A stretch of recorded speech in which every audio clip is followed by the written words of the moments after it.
In February '87, Wally announces his Wimp Awards. Recipients included Ted Kennedy, Gary Hart, then the frontrunner for the Democratic nomination for the 1988 presidential election, Los Angeles area talk show host Michael Jackson, and televangelist Oral Roberts, who had recently claimed that God would take his life if he did not quickly raise $4.5 million. Los Angeles Mayor Tom Bradley was also a recipient and was a frequent target of Wally's attacks. Bradley had defeated Wally's friend Sam Yorty to become mayor.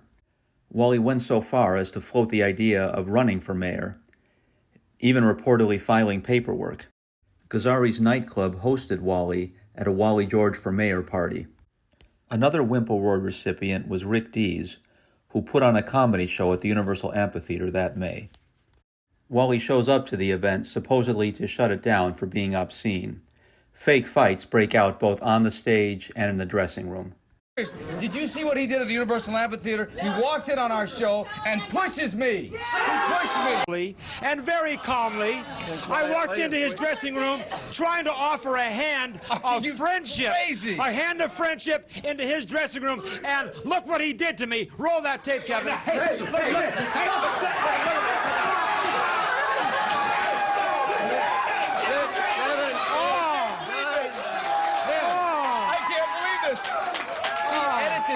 He edited his tape. Wally writes in his book that for the onstage fight, they were trained by stuntmen and used sound effects to make the fight seem more realistic. That year, Wally appeared on at least 2 national talk shows, going on Larry King Live and the Oprah Winfrey Show.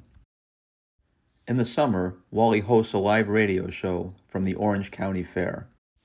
In the fall, Wally hosts 6 hours of live television following his regular hot seat show, an event dubbed the Wally-thon.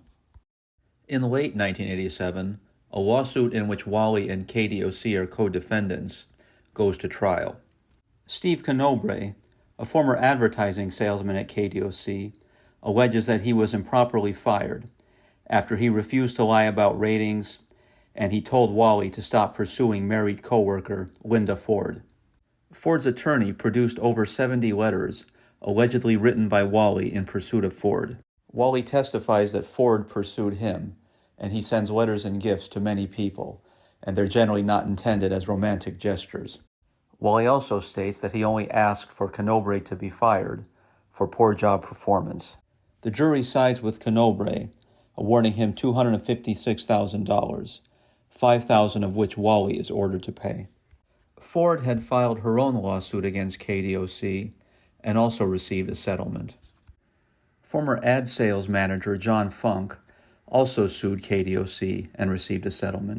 And KDOC paid to settle a 4th lawsuit filed by model Leslie McRae, alleging sexual harassment by general manager Michael Volpe. In the second half of 1987, a young woman calls into Wally's radio show to talk to an astrologer. Wally immediately becomes infatuated with Janis Hedges, who is visiting from England. They begin corresponding as Janis goes back to England. Wally and Janis get married on Valentine's Day, 1988, with David Kennedy as the best man and the ceremony broadcast on KDOC. If the records at FamilySearch.org are accurate, this marriage to Janis is Wally's 10th marriage. As a newlywed, Wally attends a Los Angeles Kings hockey game. Owner Bruce McNall is very impressed by the fan reaction Wally receives. McNall even considers funding a Wally George restaurant. That same month, Wally holds conversations about hosting a new nightly show called Left and Right with Gloria Allred. In April 1988, Rick Dees returns to Hot Seat, and a stage fight breaks out, complete with pies, whipped cream, and a breakable chair. You apparently think she's so great that you call her on the phone. I'm serious. Hey.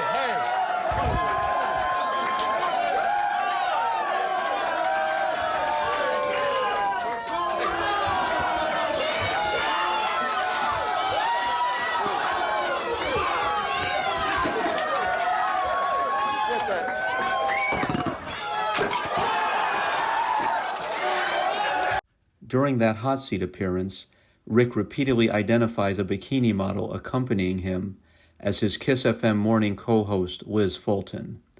The bikini model was not Liz Fulton. I got this. Liz Fulton. This is Liz Fulton, Wally. Meet Liz Fulton from our show. The real Liz Fulton sued and won a settlement.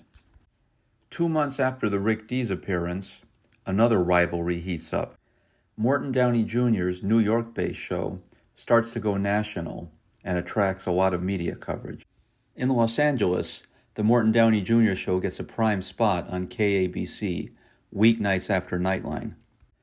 Reporters take notice of the similarity between Wally's and Morton's shows and ask the two about it. Wally complains that Morton's show is a crude ripoff of his show.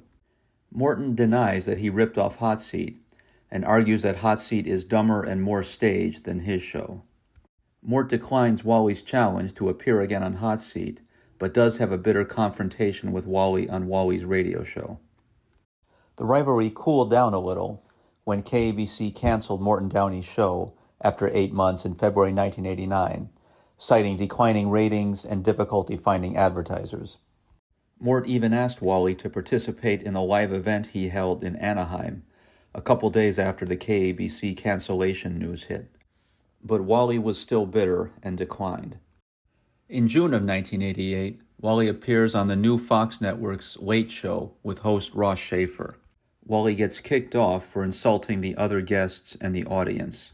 In July, Wally acts as Master of Ceremonies for an event by the Pacific Wrestling Alliance, featuring hot seat guest the Harlem Warlord.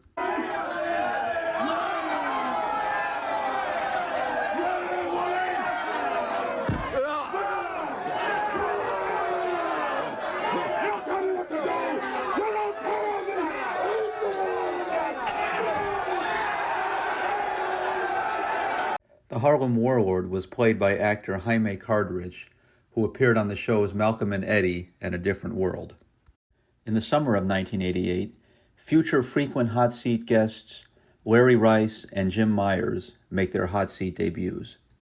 Other guests in 1987 and 1988 include actress and Up All Night host Rhonda Shear, Los Angeles Billboard icon Angeline, President Reagan's son Michael, and Screw magazine publisher Al Goldstein. Mud wrestlers from the Hollywood Tropicana, another club mentioned in the Motley Crue song Girls, Girls, Girls, also appeared on Hot Seat during this time. Despite Wally's supposed opposition to the club advertised on his TV show. Get ready for a close encounter you may not be able to handle. Female mud wrestling and oil wrestling at the world-famous Hollywood Tropicana, where some of the most beautiful girls from TV and motion pictures collide for the most outrageous evening of entertainment everybody's talking about. The club also advertised in Wally's new magazine Victory, which debuted in early 1989.